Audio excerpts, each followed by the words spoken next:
Most people think that Face ID only works when you unlock your phone. You look at it, it unlocks, that's it. But that's not what actually happens.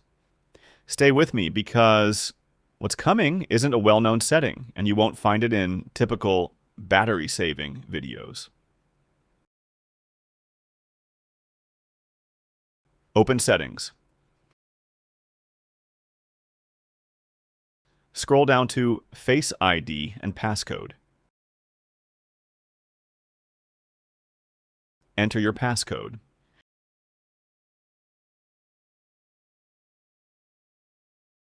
You'll find an option called Attention Aware Features. This feature on the iPhone is designed to understand whether you're looking at the screen or not, so it can lower the ringer volume when you look at it, keep notifications visible, and wake the screen intelligently. The feature looks simple, but for it to work, the system has to stay in a constant state of readiness. That means Face ID sensors, the proximity sensor, and motion data are being called not just once, but periodically throughout the day. Not recording, not filming, but repeated partial activation that seems minor, yet adds up over time. Why don't people link it to battery drain? Because it doesn't appear as an app.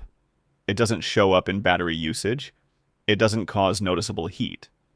But in standby mode with notifications, and when you lift the phone, it becomes silent background drain.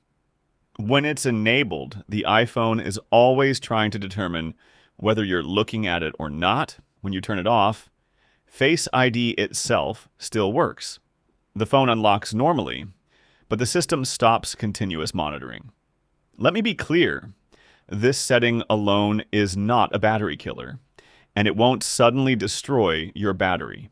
But with an aging battery, with lots of notifications, with long daily usage, the difference becomes real, especially in standby. In the end, remember this rule: not everything smart needs to stay enabled. A smartphone isn't the one with more settings. The truly smart one is the one where you only enable what you actually need. If you'd like me to show you another behavior that's even stranger than this, and almost no one talks about, leave a comment and tell me if you want me to continue.